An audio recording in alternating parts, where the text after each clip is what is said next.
ఈ వీడియోలో మనం ఫ్రేమ్ మోడిఫై చేయాల్సిన అవసరం ఏంటి, ఏ టైప్ ఆఫ్ మెటీరియల్ యూజ్ చేసి ఫ్రేమ్ మోడిఫై చేస్తున్నాను, దానివల్ల మనకు వచ్చే అడ్వాంటేజ్ ఏంటి, అండ్ ఏ వెల్డర్ వాడుతున్నాను, and what is the process of modification.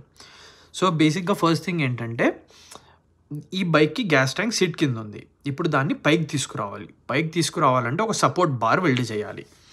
కాకపోతే ఫస్ట్ థింగ్ ఏంటంటే, ఉన్న బార్ తీసేసి ఎక్కడైతే మెటీరియల్ ఎక్స్ట్రా గ్రైండ్ అయిపోయిందో అక్కడ ఎడిషనల్ మెటీరియల్ వెల్డ్ చేశాను, సో దట్ ఫ్రేమ్ ఇంటిగ్రిటీ పాడవకుండా, అంటే ఫ్రేమ్లో ఏం వీక్నెస్ ఉండకుండా. నెక్స్ట్ ఏంటంటే, ఈ సపోర్ట్ బార్ వెల్డ్ చేస్తున్నాను. ఈ సపోర్ట్ బార్ వల్ల frame side to side strength వస్తుంది.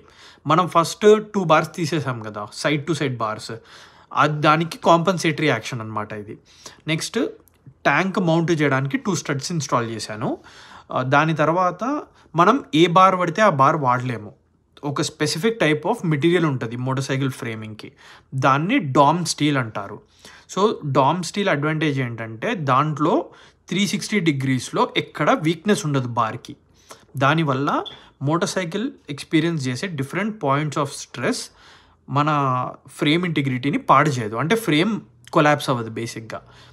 Next thing is I'm installing A tank mounting stud, and once that is done మన ఫైనల్ రిజల్ట్ ఇది.